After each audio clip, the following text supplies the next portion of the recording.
Hey guys, Johnny Jenkins here. I've got an awesome question for you from a viewer, and he says, I've got rods that say 10 to 17 pound test line that can be used on them, and he wants to know if it would hurt the rod if he used 20 pound test line.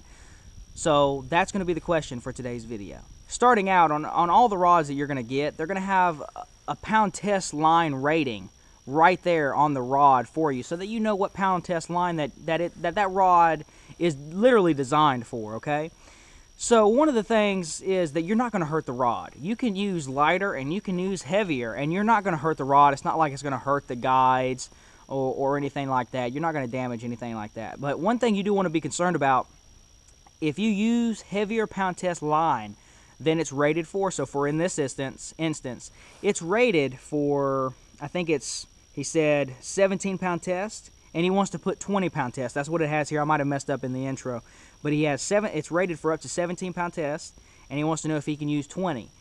What you want to be careful of is that higher pound test, it's going to have less stretch. So when you set the hook or you're fighting a big fish, especially if you're using really good fluorocarbon, what's going to end up happening is you have a higher chance of breaking that rod, because there's less torque and there's literally less stretch in the line, and that torque and that abrasion has to go somewhere. And since your line's not stretching as much, since it's a bigger pound test, that energy has to go somewhere. And where it's going to go, it's either going to go to your knot and break your knot, or it's going to go to your rod and it's going to break your rod in half or break the tip.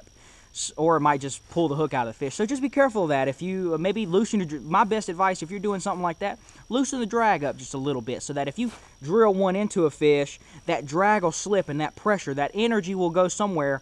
The drag will take care of you. So that's good. That's a good question from our viewer. So if you're using heavier pound test for your rods than they are rated for, loosen that drag up just a little bit, and maybe just be a little easier on your hook sets. Instead of swinging from your ankles up, just be a little bit easier with it. Play the fish a little better. Don't horse the fish in, because you have a chance of breaking the rods. So if you enjoyed this question, be sure to leave a like for the video, leave some comments, and if you have questions that you want to have answered from me similar to this, it could be tips, techniques, strategies, anything bass fishing. If you had a bad day fishing and you want to know what I would have done different, describe the details down there, and I'll do the best I can to answer it. So any question you have, leave them down there, and I'll start getting to these. So this has been Johnny Jenkins. Check the description for some awesome links. This has been Johnny Jenkins. I'll talk to you later. Peace.